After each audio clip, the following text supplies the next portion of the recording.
Hasta ahora hemos visto dos leyes que gobiernan los gases.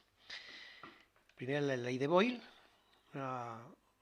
una ley aplicada a aquellos gases que se encuentran a temperatura constante y experimentan una transformación en presión o en volumen.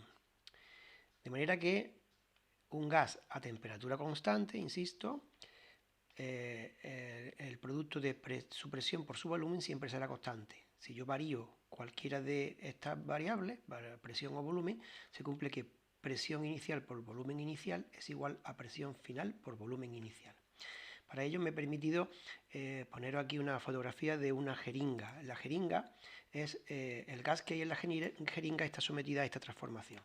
Siempre que a temperatura constante nosotros alarguemos o expandamos o comprimamos el gas, variará su presión de acuerdo con la ley de Boyle. Es decir, aquí hay menos presión pero más volumen, aquí hay más presión pero menos volumen, de tal manera que el producto de la presión por el volumen antes será igual al producto de la presión por el volumen después. Este es el ejemplo de la jeringa, un ejemplo que visualiza esta ley. Hemos estudiado la ley de Charles y Gay-Lussac. La ley de Charles y Gay-Lussac se produce siempre a presión constante, cuando no hay cambio de presión en el gas. De manera que el cociente entre el volumen y la temperatura del gas siempre es constante. Esto se transforma o se puede interpretar de la siguiente manera: el volumen inicial partido de la temperatura inicial es igual que el volumen final partido de la temperatura final.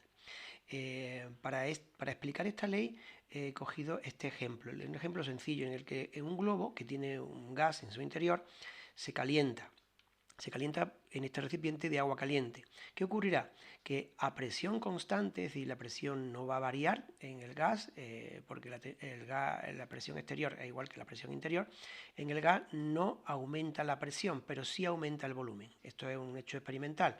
Si nosotros calentamos el gas del interior, mediante este método, aumentará el volumen y también aumenta la temperatura. De manera que el volumen inicial partido de la temperatura inicial es igual al volumen final partido de la temperatura final. Esta es la ley de Charles y Gay-Lussac, que se produce a presión constante, insisto, y un dato que tenemos que tener en cuenta y algo que tenemos que tener muy presente es que las temperaturas que empleemos al aplicar esta ley tienen que venir dadas en Kelvin, es decir, no vale que aquí pongamos grados centígrados, aquí la temperatura tendrá que venir dada siempre en Kelvin. Recuerdo que la fórmula para calcular grados Kelvin a partir de los grados centígrados es esta. Consiste en sumarle 273 a la temperatura en grados centígrados.